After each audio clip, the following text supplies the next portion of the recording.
What's up, guys? Barry Gaming here, back with some more AFK Journey, and today we are on the test servers because there's a system that's going to be coming out this week for everybody on Global that I want to make sure you are aware of, and that is the new faction talent system. You might have seen it in some of our other videos right here.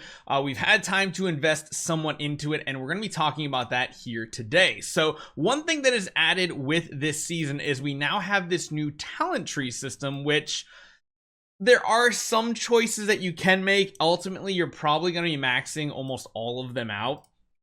But you guys can see here, there are 5 different faction trees. The Celestial Hypogean are kind of grouped together. And this is a system that gives your team, or really just like one hero in a way, super buffs to become very good. And it's usable only in very specific game modes. So first and foremost, you can see here, we don't have the Celestial Hypogean one unlocked right here. And that's simply because you can kind of see it at the top. It's a little hidden.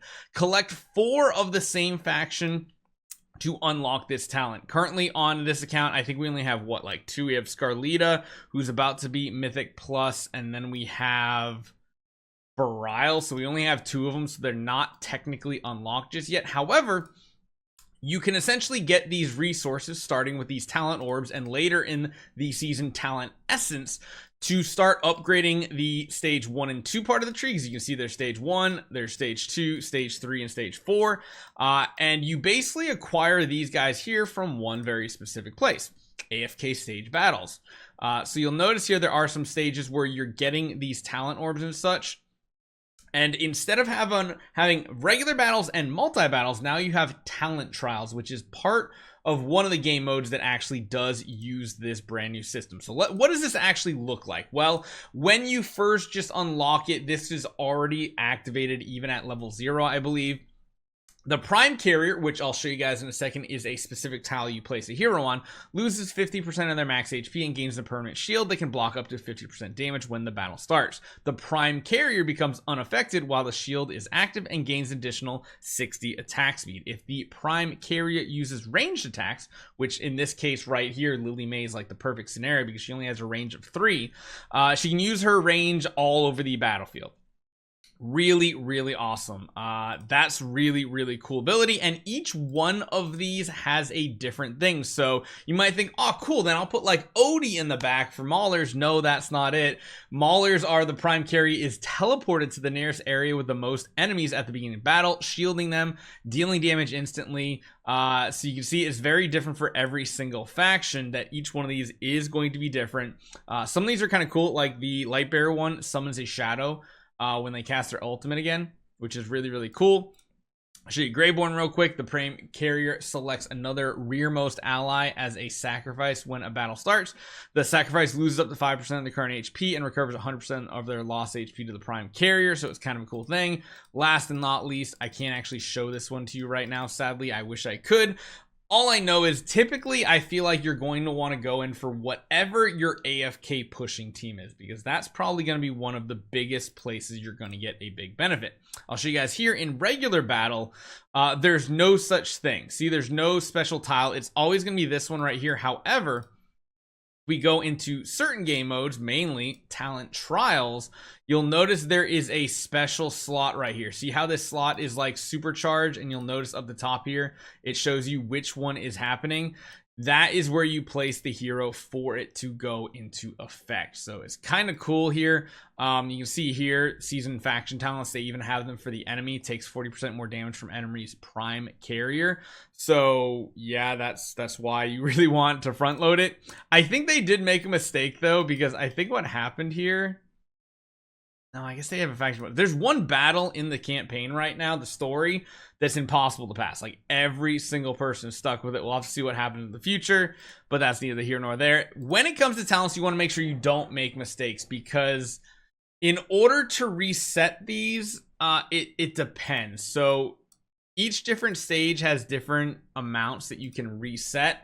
However, I think when you get to the further trees, you can't just automatically do it. One thing we just unlocked, and I can probably show you guys in here, there's 2 of these here, talent reshapers used for resetting season faction talents. We have 2 of them right now. Don't know exactly how that's going to go into effect, because of course we don't have crazy high effects, and we got this from, I believe, Yeah, it was actually part of the season milestone rewards here, and you can see you get a few of them here and there throughout, so you can kind of make things up, not run into any issues, and reset them if you do make a mistake, because like I said, once you spend them, you're kind of locked in on it. Now what happens is each one of these nodes costs a different amount, and I can show you guys right here. These ones here cost 35 to activate. These cost like 220 or something like that. Oh, actually some of them are cheaper at like 90. But each one of them is going to modify what happens. So the small nodes are just going to be straight up stat increases. You see here attack speed, attack percentage, physical, magic, defense. It seems like the left side's, you know, offensive, the right side is defensive. But these also upgrade the skills. So you can see here increases their attack speed by 60 to 65 while the shield is active. Over here, it loses the same amount of HP when the battle starts. However, you now get a 55% shield instead of a 50%, which is kind of cool. And then you can see down here further, increases the Prime Carrier's normal attack damage to enemies more than 3 tiles away by 20%. So you can see the Wilder one is hyper focused on going for a ranged unit.